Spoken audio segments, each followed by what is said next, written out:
Gurukul biology classes के तहत आपको जीव विज्ञान में 12 बोर्ड के लिए सबसे इम्पोर्टेंट क्वेश्चन लेके आए हैं चैप्टर 1 से जीवों में जनन।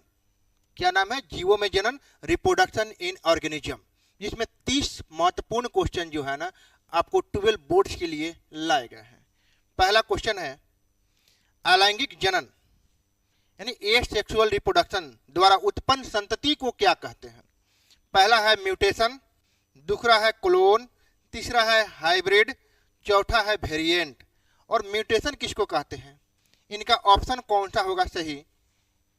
तो म्यूटेशन देखेंगे कि डीएनए जो होती है ना, यानी ये जेनेटिक्स में आती है, ये डीएनए में कोई दूसरा जीन आके जुड़ जाए यानी म्यूटेट कर जाए, उसको हम बोलते हैं क्या? म्यूटेशन। ठीक है।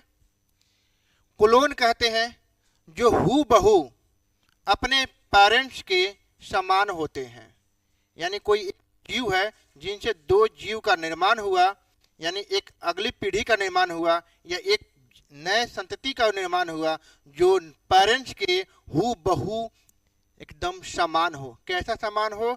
तो जेनेटिकली भी समान हो और मॉर्फोलॉजी भी समान हो। अगर दोनों प्रकार से समान हो उसको हम क्या बोलेंगे? क्लोन। हाइब्रिड, दो अलग अलग जाति को क्रॉसिंग कराई जाती है जिसको हम बोलते हैं क्या? हाइब्रिड। वेरिएंट मतलब विभिन्नता, ये तो कोई मतलब है ही नहीं, तो इनका सही ऑप्शन होगा क्लोन। दूसरा क्वेश्चन देखा जाए।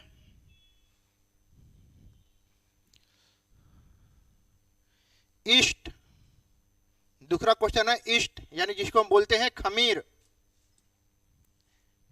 जिसको हम लोग क्या बोलते हैं? खमीर। सैक्रोमाइसीटिस सेरिफिशियाई, जिनको हम बायोलॉजिकल जूलॉजिकल वर्ड में बोल सकते हैं सैक्रोमाइसीटिस सेरिफिशियाई,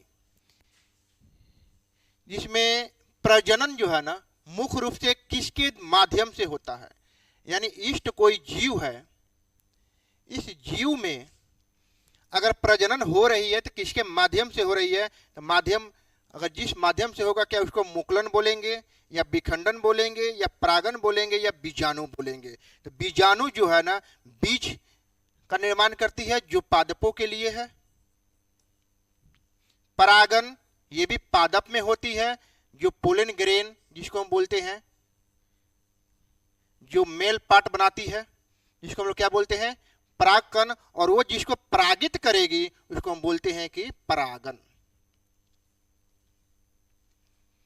विखंडन दुई प्रकार का होता है, एगो द्विखंडन और एक होता है बहुविखंडन। बहुविखंडन वैसा जीव जो अपने आप को दो भागों में बांट ले और दोनों भाग समान हो उसको द्विखंडन, अगर दो से ज्यादा हो जाए उसको हम बोलेंगे बहुविखंडन। चारों भाग, अगर चार भाग बनती है, चारों भाग समान हो, उसको हम क्या बोलेंगे? बहुविखंडन। ये दोनों विखंडन जो है ना द्विखंडन या बहुविखंडन, विखंडन के प्रकार हुए। और मुकुलन बोली जाती है अगर कोई जीव है और इस जीव से बाह्य या अंतः नया बड या नया मुकुल या नया कलिका का निर्माण होती है और ये टूटने के बाद जब नई प्रजाति को निर्माण कर देती है, यानी ये क्षमता रखती है नई संतति उत्पन्न करने की, उसको हम बोलते हैं क्या? मुकुलन, बडिंग। क्या बोलते हैं? बडिंग। तो इनका सही आंसर क्या हो जाएगा? बडिंग। क्योंकि ईस्ट जो है ना प्रजनन करता है, इनका माध्यम है मुकुलन, अपने आप विखंडन हो जाती है, अपने आप शरीर से कट के गिर जाती है और वो नई शरीर को निर्माण कर देती है जिसको बोलते हैं मुकुलन।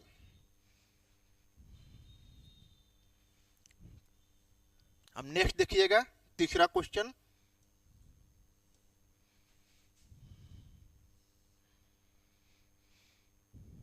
तीसरा प्रश्न है निम्नलिखित में से किसमें द्विखंडन यानी बाइनरी फ्यूजन पाया जाता है? अमीबा में द्विखंडन होता है कि पैरामेशियम में होता है कि ए और बी दोनों में होता है कि हाइड्रा में होता है। तो द्विखंडन का मतलब होता है कि कोई ऐसा जीव है जो अपने आप को दो बराबर भागों में बांट ले और दोनों समान हो, उसको हम क्या बोलेंगे? द्विखंडन। जो पहले भी बताते कि द्विखंडन और बहुविखंडन दो से ज्यादा हो जाए, दो से ज्यादा, उसको हम बोलेंगे बहुविखंडन।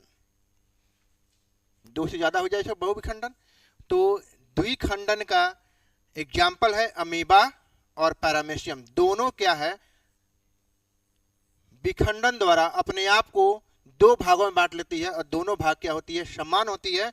और ये आपका उदाहरण है अमीबा और पैरामेशियम विखंडन का। तो आंसर हो जाएगा कौन? सी, जिसमें दिया गया ए भी सही है और बी भी सही है। हाइड्रा ये मुकुलन द्वारा होती है। चौथा नेक्स्ट देखा जाए, बंगाल का आतंक किसको कही जाती है? बंगाल का आतंक किसको कही जाती है? तो बंगाल का आतंक जलकुंभी को कही जाती है कि शैवाल को कही जाती है कि कमल को कही जाती है कि बांस को कही जाती है? तो बंगाल का आतंक यानी जलकुंभी जो है ना, बहुत अच्छे फूल के लिए माने जाते थे। जलकुंभी बहुत अच्छा फूल था जिनके लिए भारत में उसको लाया गया, इनकी फूल की सुंदरता को लेकर। और आज जलकुंभी ना इतने आतंक मचा रखा है कि वाटर के लिए, पानी के लिए और पानी में रह रहे जीवों के लिए ये हानिकारक साबित हो रही है। तो ये जो जलकुंभी है ना, इसको कही जाती है बंगाल का आतंक। बंगाल का आतंक मतलब आतंकवादी है। ये प्रभावित करती है जलीय जीव को, खासकर मछली को। शैवाल नहीं हो सकता, होगा 20%। कमल ये भी 20%। बांस तो होगा ही नहीं। तो सबसे करेक्ट आंसर आपका हो जाएगा जलकुंभी।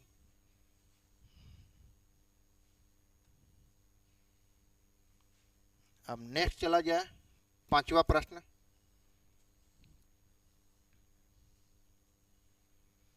अदरक,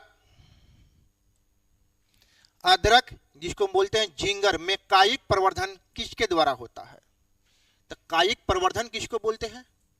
वेजिटेटिव प्रोपगेशन बोलते हैं। कायिक प्रवर्धन मतलब वैसा जीव जो अपने आप को नई जाति निर्माण करने की क्षमता रखता हो, उसको हम क्या बोलते हैं? कायिक प्रवर्धन। कायिक प्रवर्धन यानी पत्तियां भी निर्माण कर सकती है, तना भी निर्माण कर सकती है और इनके जड़ें भी निर्माण कर सकती है नई प्रजाति को, लेकिन पुष्प को छोड़कर। किसको छोड़कर? पुष्प को छोड़कर।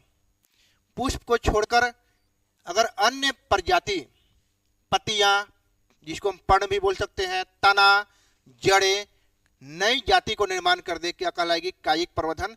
तो अदरक का है ना, कौन सा पार्ट निर्माण करती है नई जाति के लिए? तो इनका होता है अदरक का तना। तना भी 3 प्रकार के होते हैं। एक होता है भूमिगत, एक होता है वायुवीय,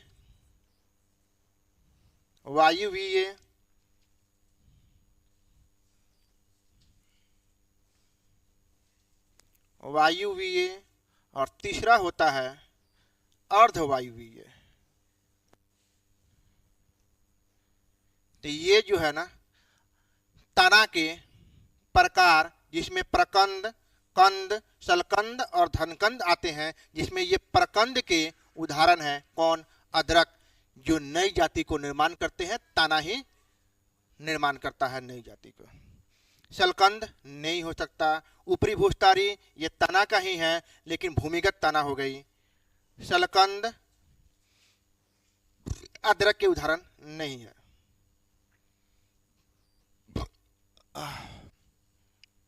अब नेक्स्ट क्वेश्चन चलिए, छठा। ब्रायोफिलम, जिसको हम पथचट्टा बोलते हैं, जो पथनचूर्ण गांव में बोलचाल की आम भाषा में बोल देते हैं पथनचूर्ण का पत्ता, पत्थर चूर्ण का पत्ता, जो आयुर्वेदिक औषधि मानी जाती है, जो निर्माण अगर किसी के शरीर में किडनी में अगर पथरी का निर्माण हो गई हो तो पथरचूर्ण का पत्ता क्या कर देती है, डिजोल्व कर देती है।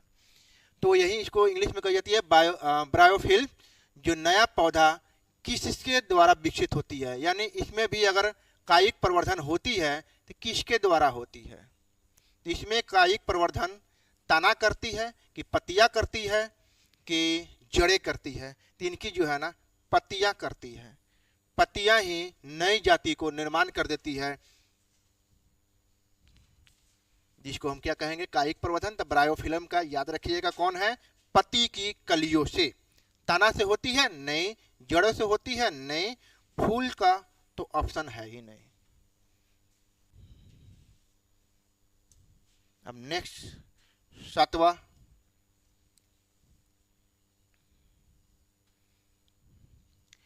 कौन सा पौधा अपने जीवन में केवल एक ही बार पुष्प उत्पन्न करता है, पूरे जीवन काल में केवल एक ही बार पुष्प को उत्पन्न करता है, तो वो है बांस।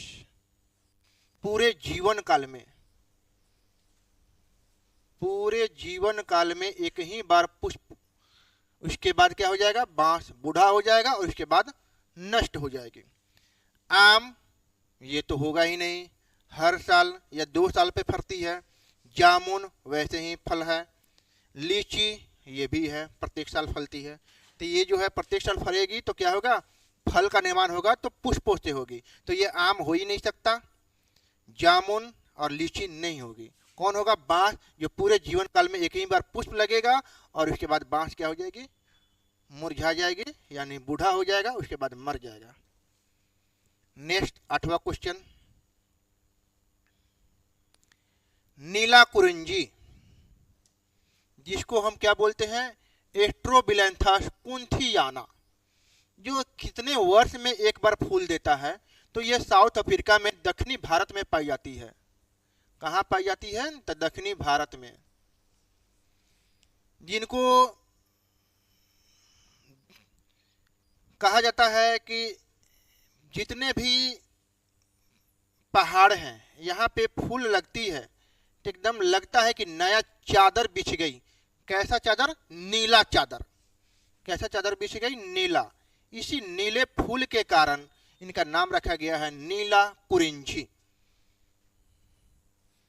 जो पूरे जीवन में कितनी बार फूल देता है, तो प्रत्येक 12 वर्ष पर यह फूल देता है। क्या 10 वर्ष पर देती है, नहीं। 16 वर्ष पर देती है, नहीं। 50 वर्ष पे नहीं, पूरे 12 वर्ष पे ये एक बार पुष्प देता है।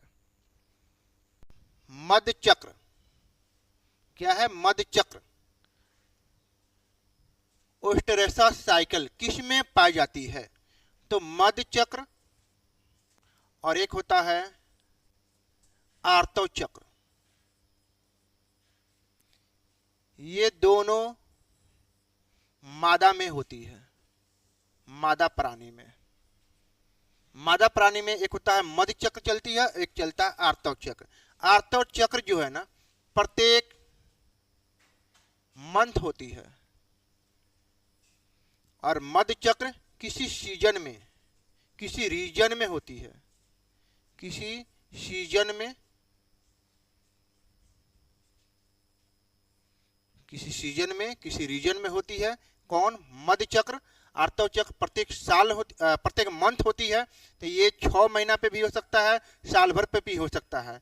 तो मध्य चक्र किस में होगी, तो ये देखा जाए कि पूरे जीव को अगर हम विभाजित किया जाए किसके आधार पे, लैंगिक जनन के आधार पे। लैंगिक जनन के आधार पे अगर विभाजन किया जाए, इनको देखा जाए, तो जीव 2 प्रकार के होते हैं। एक होता है नॉन प्राइमेट, एक होता है प्राइमेट। एक होता है नॉन प्राइमेट, दूसरा होता है प्राइमेट। अब नॉन प्राइमेट और प्राइमेट,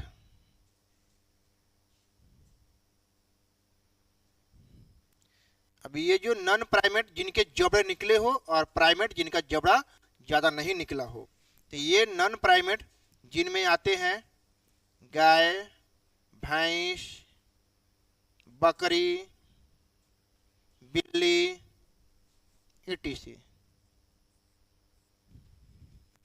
प्राइमेट में आते हैं कपी, बंदर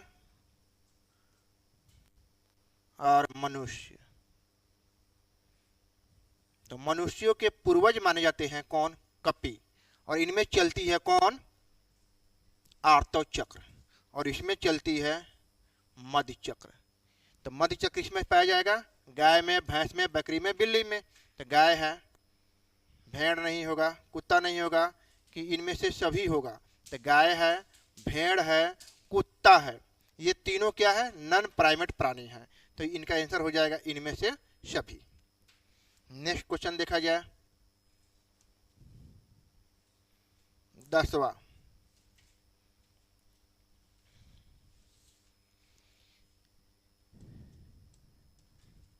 ऋतुस्राव चक्र, मेंस्ट्रुएशन साइकिल किस में होता है? इनको हम बोलते हैं मेंस साइकिल। तो अभी हम पहले बताए थे कि मेंस साइकिल प्राइमेट प्राणी में पाई जाती है। और वो कौन है? तो मनुष्य है, चिंपांजी है, चिंपांजी, गोरिल्ला और बंदर है। ठीक है, तो ये तीनों प्राणी किनके हैं? आर्तव चक्र जिसमें शुरू होती है, इसी को हम बोलते हैं क्या? ऋतुस्राव चक्र। तो इनका आंसर हो जाएगा इनमें से सभी। नेक्स्ट देखा जाए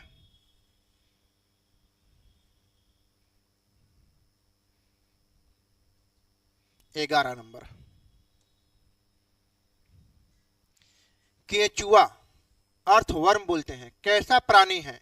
एक लिंगी है कि द्विलिंगी है कि अलैंगिक जनन करता है कि नपुंसक है? तो नपुंसक तो है ही नहीं, अलैंगिक जनन ये नहीं करता। इसमें नर और मादा वाले भाग दोनों होते हैं। नर जनन अंग और मादा जनन अंग दोनों पाई जाती है, जिसको हम क्या बोलते हैं? द्विलिंगी। और केंचुआ में पाई जाती है कैसा? द्विलिंगी। अब नेक्स्ट 12 नंबर, युग्मक,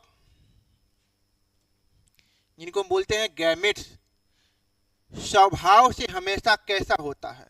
तो युग्मक हमेशा और हमेशा अगुणित होता है, इनको याद रख लीजिएगा। हमेशा और हमेशा कैसा होता है? अगुणित होता है। इनको हम क्या बोलते हैं? हप्लवाद। अगुणित इन से भी संबोधित की जाती है। ठीक है, अब गैमेट कौन है? तो नर और मादा संभोग के दौरान जो युग्मक बाहर निकालते हैं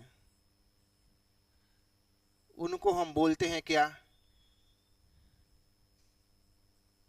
युग्मक। शुक्राणु और इसको अंडाणु। लेकिन अंडाणु बोलते नहीं है। अंडाणु को जब तक शुक्राणु निषेचन नहीं कर जाती या उनसे स्पर्श मात्र नहीं कर जाती तब तक अंडाणु में नहीं बदलती है। तब तक इनको हम बोलते हैं क्या? Secondary oocyte। oocyte। जब तक शुक्राणु मादा युग्मक से स्पर्श न कर जाए तब तक क्या कहलाएगी? Secondary oocyte। जब स्पर्श कर जाए तो कहलाएगी अंडाणु। और इनसे जो बनती है उनको हम बोलते हैं युग्मनज। अब यही युग्मनज आगे चल के भ्रूण और आगे चल के बेबी का निर्माण करता है। तो ये अगर 2n है तो इनसे जो युग्मक निकलेगी अर्धसूत्री विभाजन द्वारा क्या हो जाएगी? अगुणित हो जाएगी। यहाँ पे 2n है तो इनसे आधा n, और n मिलके फिर क्या हो जाएगा? 2n। और ये क्या कर देगी? नई जाति, नई संतति का निर्माण कर देगी। तो ये ही पूछा गया है, युग्मक कैसा होता है? अगुणित होता है। नर का हो या मादा को हो, क्या चीज? अगुणित होता है। 13 नंबर क्वेश्चन,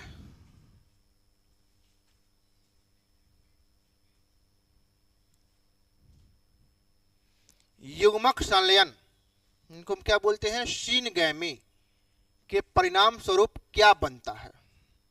युग्मक संलयन सीनगैमी के परिणाम स्वरूप क्या बनता है। पहला भ्रूण बनता है कि युग्मनज बनता है कि बीजाणु बनता है कि फल बनता है। भ्रूण बनता है कि युग्मनज बनता है कि बीजाणु बनता है कि फल बनता है। फल का निर्माण करता है बीज, बीज बीजाणु से बनती है, और भ्रूण बीज के बाद वाला प्रक्रिया या युग्मनज के बाद की प्रक्रिया क्या कहलाएगी, भ्रूण। तो सबसे पहले युग्मक अगर संलयन करेगी यानी आपस में मिलेगी तो क्या बनेगा, युग्मनज ही तो बनेगा। इनको क्या बोलते हैं, युग्मनज बोलते हैं, जाइगोट। इंग्लिश में क्या बोलते हैं, जाइगोट। ठीक है, नर और मादा के युग्मक जब आपस में मिलेंगे तो युग्मनज का निर्माण करेंगे। तो यही आपका रहा युग्मनज या जाइगोट। आंसर कौन हो जाएगा, बी। अब नेक्स्ट चलिए 14 नंबर।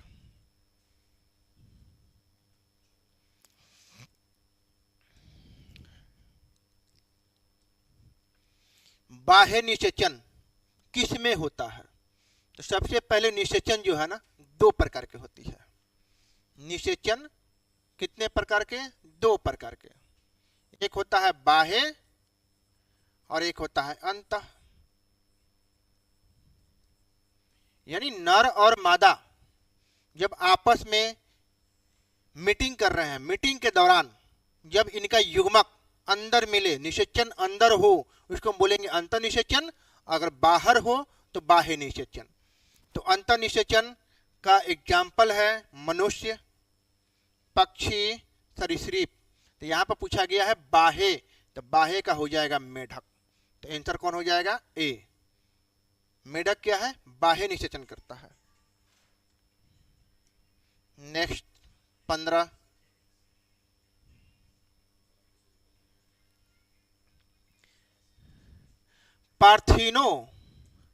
पार्थिनोजेनेसिस यानी अनिषेक जनन किस में देखा गया, किस में देखा जाता है। अनिषेक जनन पार्थिनोजेनेसिस यानी इसमें नर और मादा की आवश्यकता नहीं पड़ती, नर और मादा के मिलने की आवश्यकता नहीं पड़ती, लेकिन मादा को महसूस होता है कि हमसे नर प्राणी मीटिंग कर रहा है, इनका युग्मक हमारे पास आ गई है। बस स्पर्श मात्र से इनको अंदर फीलिंग हो जाती है कि हमें अब निषेचन हो गया, अब हम क्या हो गए, निषेचित हो गए। उनको हम बोलते हैं पार्थिनोजेनेसिस, अनिषेक जनन। तो मधुमक्खी, रोटीफर, कुछ छिपकलियां हैं जो ऐसे जनन इसमें देखा गया है। इनका आंसर कौन हो जाएगा, इनमें से सभी। इनको क्या बोलते हैं, अनिषेक जनन। नेक्स्ट देखा जाए 16 नंबर। निम्न में से कौन अंड प्रजक है। अंड प्रजक को क्या बोलते हैं, ओविपेरस, और एक होता है विविपेरस।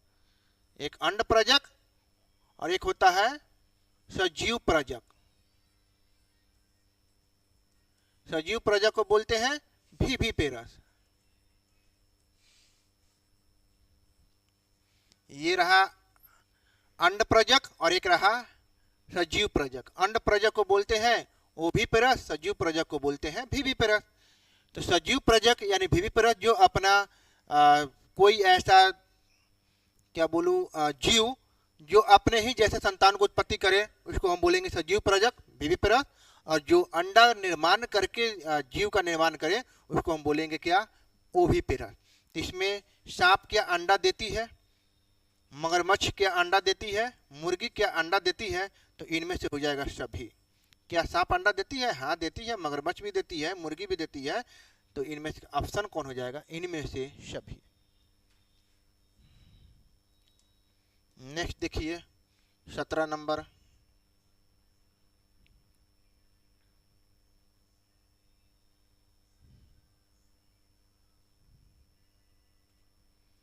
पेनिसिलियम, पेनिसिलियम नोटेटम यानी पेनिसिलियम में अलैंगिक जनन किसके द्वारा होता है? कोनिडिया के द्वारा होता है, कि जैम्यूल्स के द्वारा होता है, कि कलिका के द्वारा होता है, कि विखंडन के द्वारा होता है? तो कोनिडिया के द्वारा होता है। ये एक पादप है,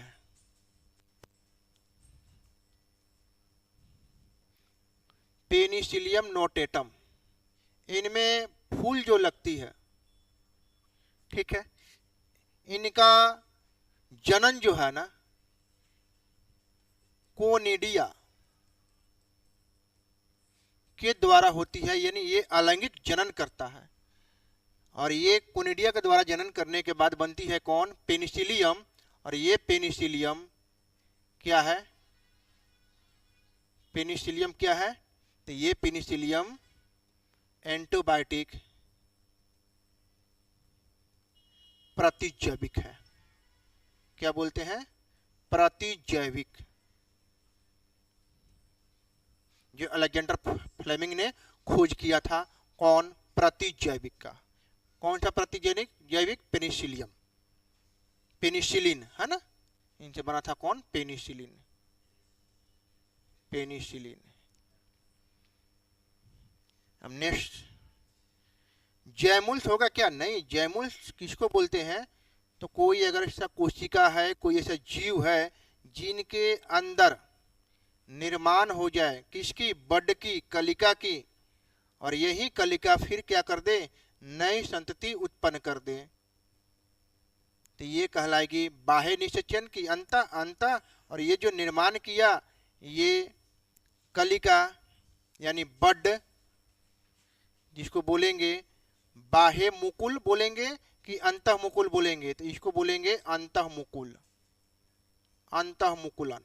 क्योंकि निर्माण कहाँ कर रही है? बाहर कि अंदर? अंदर तो अंतः, बाहर करेगी तो बाह्य मुकुलन बोलते हैं। तो ये एक स्पॉन्ज है, जिसको स्पॉन्जिला भी बोलते हैं, जो पानी में पाई जाती है। ये जीव कलिका का निर्माण करती है, बड का निर्माण करती है अंतः, जिसको हम लोग क्या बोलेंगे? अंतः मुकुलन।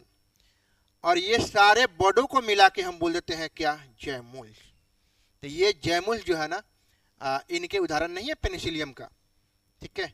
कलिका होगी नहीं, कलिका उसी को बोलते हैं, या तो बाह्य या तो अंतः निर्माण करे नई प्रजाति की, विखंडन तो होगा ही नहीं। नेक्स्ट,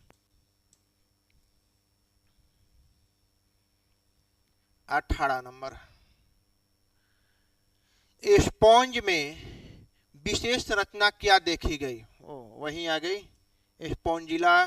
स्पॉन्ज जीव है जो पानी में पाई जाती है, इसमें जैमुल्स देखा गया। क्या देखा गया? जैमुल्स क्या है? बडों का समूह है, कलिकाओं का समूह है। क्या कहा गया? जैमुल्स। कोनिडिया नहीं होगा क्योंकि ये पेनिसिलियम का हो गया। कलिका नहीं होगी, राइजोजियम नहीं होगा।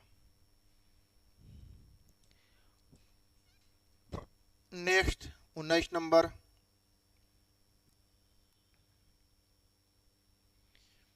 मक्का, जिसको हम क्या बोल दे? मकई। बोलचाल की भाषा में क्या बोलते हैं? मकई। मक्का के मियोसाइट्स 2n में गुणसूत्रों की संख्या 20 है, तो इनके युग्मक कितनी होगी? मकई में मियोसाइट 2n में गुणसूत्रों की संख्या 20 है, तो इनके युग्मक में कितनी होगी? तो युग्मक अगर 10 है तभी तो जाके ये मियोसिस करने के बाद क्या बन जाएगी? 20। यानी यहाँ पर दिया गया है क्या? द्विगुणित, अगुणित कितना रहा? 10। तभी तो जाके 10 और 10 यहाँ पे मिलने के बाद बना होगा 20। सिंपल सा है। 20 नंबर, नेक्स्ट 20 नंबर, आवृत बीजी। आवृत बीजी एंजियोस्पर्म, एक होता अनावृत बीजी, एक होता आवृत बीजी। ये पादपों के प्रकार हैं। में निषेचन के बाद अंडाशय किस में बदल जाती है? बीज में बदलती है कि फल में बदलती है कि भ्रूणपोष में बदलती है कि पेरिकार्प में बदलती है? तो इसमें फल में बदल जाती है। अंडाशय किस में बदलती है? तो फल में। आवृत बीजी, अच्छा कोई पुष्प है, ठीक है। इसमें जो अंडाशय वाला भाग है निर्माण कर देती है किसका? फल का निर्माण करती है। नेक्स्ट,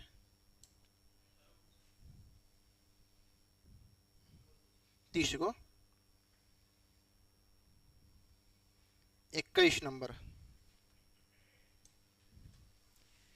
बीजांड ओव्यूल्स निषेचन के बाद किस में विकसित होता है? बीजांड बीज का निर्माण करता है, बीज के बाद फल का, तो ये बीज का निर्माण करता है बीजांड। और ये बीजांड जो होती है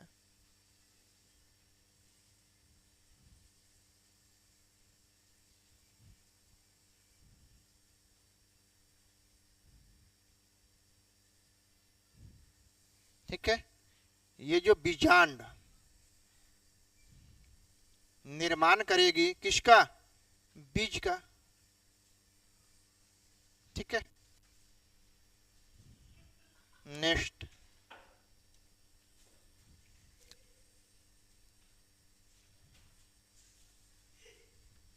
अगुणित जीव।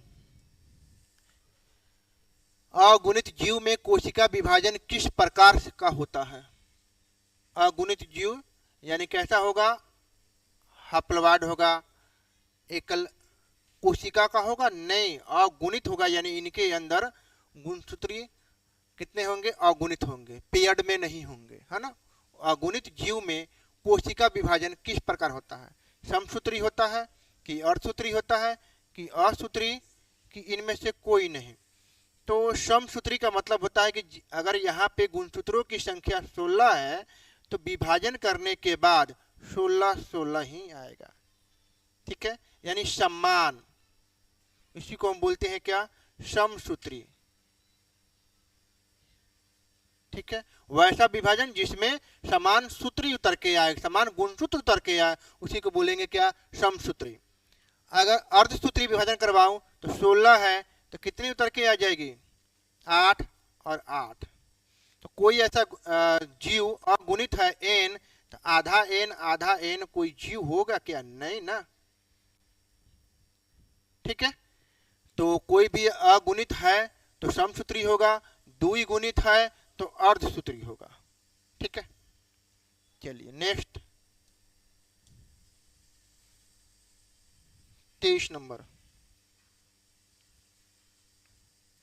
निम्नलिखित में से कौन सजीव प्रजक है? विविपेरस, एक है ओविपेरस, एक विविपेरस। तो यहाँ पर आ गया ना विविपेरस। विविपेरस को देखिए कि मनुष्य है कि व्हेल मछली है कि प्लेटिपस है कि गाय है, ठीक है। तो मनुष्य क्या है? सजीव प्राणी है, व्हेल सजीव प्राणी है, और ये अपने जैसे नए संतति जो उत्पन्न करती है सजीव ही उत्पन्न करती है, न कि अंडा। यानी ये सजीव उत्पन्न करने वाले प्राणी है, ये भी सजीव उत्पन्न करने वाले प्राणी है, और गाय भी सजीव उत्पन्न करने वाला प्राणी है। तो इसमें पूछा गया कि सजीव प्रजक प्राणी नहीं है, तो कौन नहीं है? प्लेटिपस। प्लेटिपस क्या है? दिखने में अपने स्तन से दूध तो पिलाती है, लेकिन होता कैसा है? ये जीव होता है ओविपेरस होता है, ये अपवाद में आती है, ठीक है। नेक्स्ट 24 नंबर, जलकुंभी को भारत में क्यों लाया गया? फिर वही बात, जिनको बंगाल का आतंक कहा गया, तो भारत में क्यों लाया गया? क्योंकि इनके पुष्प जो थे ना सुंदर थे। इनके पुष्प कैसा थे? सुंदर थे। सुंदरता पुष्प के कारण ही इनको भारत में लाया गया, लेकिन बाद में जाना गया कि ये बहुत बड़ी घातक साबित हो रही है जलीय जीव के लिए। भोजन के लिए नहीं, दवा के लिए नहीं, लकड़ी के लिए इनकी लकड़ी होती ही नहीं। नेक्स्ट 25 नंबर, क्लेडोफोरा के युग्मक कैसे होते हैं? क्लेडोफोरा के युग्मक कैसे होते हैं? विषम युग्मक होते हैं कि सम युग्मक होते हैं कि अंड युग्मक होते हैं कि चल बीजाणु होते हैं। चल बीजाणु अचल बीजाणु होंगे ही नहीं। इनका जो युग्मक होता है आइसोगैमेट होता है, यानी सम युग्मक होता है। सम युग्मक का मतलब होता है यानी नर और मादा का युग्मक। शेप एंड साइज की बात की जाए, शेप एंड साइज की बात की जाए, दोनों प्रकार से बराबर होगा। क्या होगा? बराबर होगा। शेप भी बराबर और साइज भी बराबर, उसको हम बोलते हैं सम युग्मक। ऐसा नहीं कि एक नर जने का युग्मक ऐसा है और मादा जने का युग्मक गोला है, तो क्या ये समान कहलाएगी? नहीं। तो क्लैडोफोरा का कैसा होता है? सम युग्मक होता है। नेक्स्ट 26, शैवाल में निषेचन कहाँ होता है? तो शैवाल में निषेचन जल में होती है। सिंपल सा तो बात है। शैवाल में निषेचन कहाँ होगी? जल में। मिट्टी में होगी कि नहीं? पौधे में होगा? पौधे के अंदर? नहीं। हवा में? एकदम से नहीं। शैवाल में निषेचन कहाँ होती है? जल में होती है। नेक्स्ट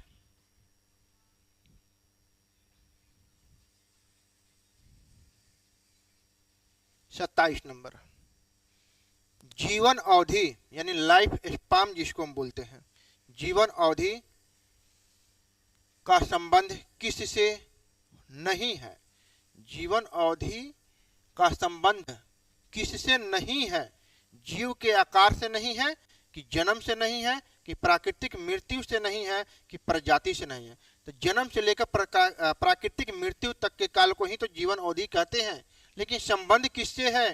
तो जीवन अवधि जो है ना, यानी लाइफ, आकार पे डिपेंड नहीं करती। आकार पे डिपेंड नहीं करती। क्यों? क्योंकि एक ले लीजिए तोता और एक ले लीजिए कौआ, दोनों का आकार समान है, तो क्या समान दिन तक जिएगा? नहीं। तोता है 140 बरस और कौआ 10 से 30 बरस। ठीक है, तो आकार डिपेंड नहीं करती, तो इसमें मेन कौन हो गया? आकार। इनका संबंध नहीं है। नेक्स्ट 28 नंबर, तोते की अनुमानित जीवन अवधि क्या है? 140 बरस। इसके पहले ही बताया था रे बाबा, 140 बरस। किनका? तोता का। नेक्स्ट 29, युग्मनज यानी जायगोट। युग्मनज यानी जायगोट, यानी नर युग्मक और मादा युग्मक कहीं ना कहीं संलयन हुआ होगा, जिसके पश्चात क्या बना होगा? जायगोट यानी युग्मनज। होता है अगुणित कि द्विगुणित? तो यहाँ पे अगुणित, अगुणित, यहाँ पर 2n ही तो होगा। हो तो गई। इतनी सिंपल हलवा क्वेश्चन थी। नेक्स्ट और आखिरी क्वेश्चन है 30 नंबर, निम्नलिखित में से किस पादप में पत्ती द्वारा कायिक प्रवर्धन होता है? पत्ती द्वारा कायिक प्रवर्धन बिगोनिया और ब्रायोफिलम। ब्रायोफिलम पहले ही पढ़े थे, इसको पत्थर चट्टा बोल रहे थे। क्या बोल रहे थे? पत्थर चट्टा का पत्ता। तो यही है पत्थर चट्टा का पत्ता। और बिगोनिया कैसा है? पत्तियां द्वारा नई जाति को निर्माण करती है, जिसको हम क्या बोलेंगे? कायिक प्रवर्धन। तो पत्तियां द्वारा होती है कौन? बिगोनिया और ब्रायोफिलम। आलू नहीं, केला नहीं, ये सब तना करती है, गेब नहीं रे। ठीक है, तो ये 30 क्वेश्चन पहले चैप्टर से थे जो काफी इंपॉर्टेंट थे। अब इसके नेक्स्ट आपको मोटिवेशन के लिए काम आएगी। क्या लिखा हुआ है कि यूं ही नहीं मिलती राही को मंजिल, यूं ही नहीं मिलती राही को मंजिल, एक जुनून सा दिल में जगाना पड़ता है। ऐसे ही मंजिल नहीं मिलती है, उसके लिए जोश जुनून लानी पड़ती है, जगाना पड़ता है पढ़ने के लिए। पूछा चिड़िया से कि कैसे बना आशियाना, यानी चिड़िया से पूछा कि आशियाना कैसे बना, तो बोली, क्या बोली? कि भरनी पड़ती है उड़ान बार बार, यानी बार बार उड़ान भरती पड़ती है, और तिनका तिनका एक एक लकड़ी, पोरा या कोई भी पत्तियां उठा उठा के डालना पड़ता है, तब जाके बनती है एक घोंसला। तो यही पक्षी से सीखिए, चिड़िया से सीखिए कि एक आशियाना बनाने के लिए कैसे बार बार एक एक एक पुआल को, एक एक तिनका को उठा के घोंसला बनाई जाती है। तो वैसे ही मंजिल ऐसे ही नहीं मिलती है। ठीक है, दिल में ऐसा जुनून जगाना पड़ेगा और डेली 10 क्वेश्चन याद करने पड़ेंगे, तब जाके 360 दिन में 10 क्वेश्चन कितने हो जाएंगे? 3600 क्वेश्चन आपको याद हो जाएंगे। थैंक्स।